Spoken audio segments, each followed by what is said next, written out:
चलिए आज बात करते हैं एक ऐसे इंसान की जिसने भारत के इतिहास का रुख ही मोड़ दिया। एक ऐसा नाम जिन्हें हम आधुनिक भारत का निर्माता भी कहते हैं, राजा राममोहन रॉय। ये सवाल सुनने में बहुत बड़ा लगता है ना, लेकिन हमारी आज की कहानी इसी सवाल का एक जबरदस्त जवाब है। ये एक ऐसे शख्स की कहानी है जिसने अकेले ही एक पूरे समाज की सदियों पुरानी सोच को चुनौती दे दी। जी हाँ, ये कहानी है उस पहली चिंगारी की, उस पहली मशाल की जिसने भारतीय पुनर्जागरण यानी इंडियन रेनेसा की शुरुआत की। मतलब सोच में एक बड़े बदलाव का वो दौर जिसने भारत को एक नई दिशा दी। चलिए इस एक्स्ट्रॉर्डिनरी सफर को थोड़ा और करीब से जानते हैं। तो सवाल उठता है कि कोई इंसान इतना क्रांतिकारी सोच वाला बनता कैसे है? जवाब छिपा है उनके बचपन और उनकी शिक्षा में, जो अपने आप में बिल्कुल अलग थी। सोचिए, उनके घर में ही दो अलग अलग दुनियाएं थीं। एक तरफ पिता की पक्की पुरानी सोच और दूसरी तरफ मां के खुले नए विचार। इसी माहौल ने राममोहन राय को हर चीज पर सवाल करना और उसे तर्क की कसौटी पर कसना सिखाया। जरा इस लिस्ट को देखिए, कमाल है ना, इतनी कम उम्र में इतनी सारी भाषाओं पर पकड़। लेकिन ये सिर्फ भाषाएं सीखना नहीं था, ये दुनिया को देखने के लिए अलग अलग खिड़कियों खोलने जैसा था। इस ज्ञान ने उन्हें अलग अलग धर्मों और फिलॉसफी को सीधे उनकी असली भाषा में पढ़ने और समझने की ताकत दी। और दुनिया भर के धर्म ग्रंथों को पढ़ने के बाद वो इस एक बहुत ही जरूरी और उस जमाने के हिसाब से कहें तो एक क्रांतिकारी नतीजे पर पहुंचे। यही एक लाइन उनके जीवन भर के काम का आधार बन गई। अब इसी नई तर्क वाली सोच को हथियार बनाकर वो निकल पड़े समाज में गहरी जड़ें जमा चुकी कुरीतियों के खिलाफ एक जंग छेड़ने। उस समय का भारतीय समाज इन जैसी कई भयानक प्रथाओं में जकड़ा हुआ था।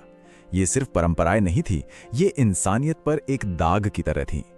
राममोहन राय ने इन सब का खुलकर और तर्कों के साथ सामना किया। लेकिन इन सब में जो उनकी सबसे बड़ी लड़ाई थी वो थी सती प्रथा के खिलाफ। कहते हैं कि उन्होंने अपनी आंखों से ये भयावह प्रथा देखी थी और उसी पल ठान लिया था कि इसे जड़ से मिटाकर ही रहेंगे। और ये स्लाइड दिखाती है कि वो सिर्फ जज्बाती होकर काम नहीं कर रहे थे, वो एक कमाल के स्ट्रैटेजिस्ट भी थे। उन्होंने 3 तरफ से हमला बोला। पहला, अखबारों में लेख लिखकर लोगों की सोच बदली। दूसरा, पुराने ग्रंथों का ही हवाला देकर यह साबित किया कि यह प्रथा धर्म के खिलाफ है। और तीसरा, ब्रिटिश सरकार पर इसे गैर कानूनी बनाने के लिए दबाव डाला। और उनकी ये मेहनत, ये स्ट्रैटेजी रंग लाई। साल था 1829।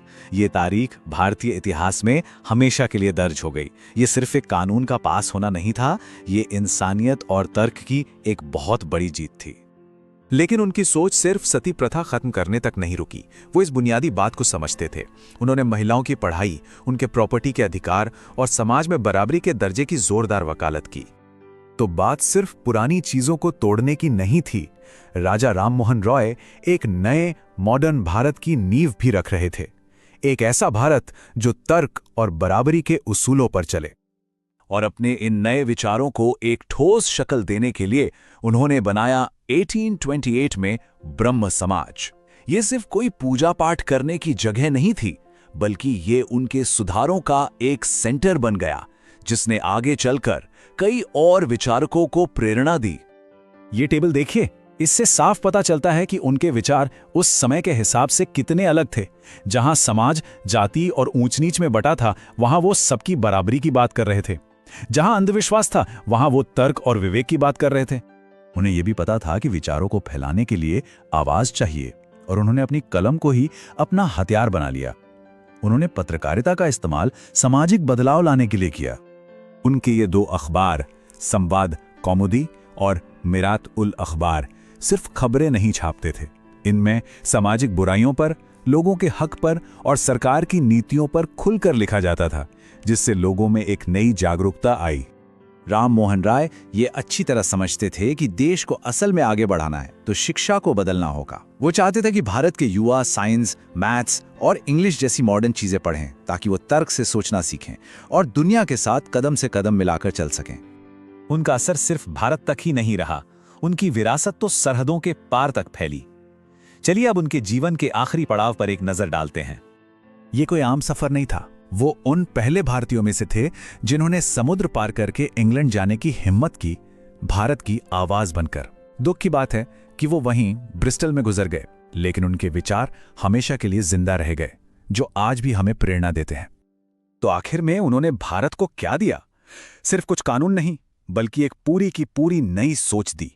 उन्होंने हमें सिखाया कि अपनी परंपराओं पर भी सवाल उठाया जा सकता है, तर्क को अपनाया जा सकता है और एक बेहतर, ज्यादा इंसाफ पसंद समाज बनाया जा सकता है। और इसीलिए उन्हें ये जो टाइटल दिए गए हैं, भारतीय पुनरुद्धारण का पिता और आधुनिक भारत का निर्माता, ये सिर्फ कहने की बातें नहीं हैं, ये उनके काम का बिल्कुल सही निचोड़ हैं। उन्होंने उस भारत की नींव रखी जो आज हम देख रहे हैं। तो चलिए इस सवाल के साथ इसे खत्म करते हैं। सोचिए, अगर उन्होंने वो पहली चिंगारी ना जलाई होती तो आज का भारत कैसा होता? राजा राम मोहन राय सिर्फ एक इंसान नहीं थे, वो एक विचार थे, एक आंदोलन थे, जो आज भी जिंदा हैं।